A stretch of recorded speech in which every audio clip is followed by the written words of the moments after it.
Box office దగ్గర remarkable start తర్వాత కొంచెం స్లో డౌన్ అయినా కూడా ఎక్సలెంట్ హోల్డ్ నే చూపెడుతూ దూసుకుపోతున్న నటసింహం నందమూరి బాలకృష్ణ నటించిన డాకు మహారాజ్ మూవీ మొదటి వారాన్ని ఇప్పుడు స్ట్రాంగ్ కలెక్షన్లతో కంప్లీట్ చేసుకోవడానికి సిద్ధమవుతూ ఉంది.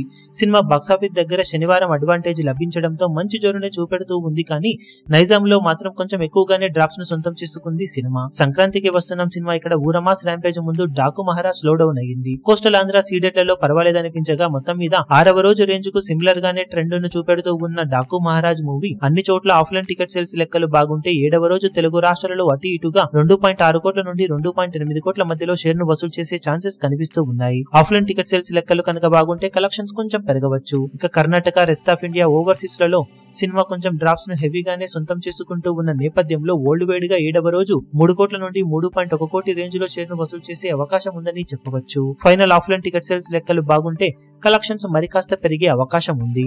మొత్తం మీద సినిమా బ్రేక్ ఈవెన్ మార్క్ వైపు పరుగులు పెడుతూ ఉండగా రెండో వారంలో బాక్సాఫీస్ దగ్గర బ్రేక్ ఈవెన్ ను దాటేసి లాభాల బాటలోకి ఎంటర్ అయ్యే అవకాశం ఉందని చెప్పవచ్చు. లాంగ్ రన్ లో మరీ 100 కోట్ల మార్క్ ను అందుకునే అవకాశం అయితే ప్రస్తుతానికి కనిపించడం లేదు. కానీ డీసెంట్ కలెక్షన్లతో ప్రాఫిట్ వైజ్ గా డీసెంట్ హిట్ గా నిలిచే అవకాశం సినిమాకు ఉంది. ఇక మొదటి వారానికి గాను సినిమా సాధించే టోటల్ ఏరియాల వారి కలెక్షన్ వివరాలు ఏ విధంగా ఉంటాయో చూడాలి. ఈ వీడియో మీకు నచ్చినట్లయితే లైక్ చేయండి, షేర్ చేయండి, ఛానల్ ను సబ్స్క్రైబ్ చేయడం మాత్రం మరవకండి. ఏ చిన్న అప్డేట్ ను మిస్ అవ్వకూడదు అనుకుంటే బెల్ ఐకాన్ ను ప్రెస్ చేయండి.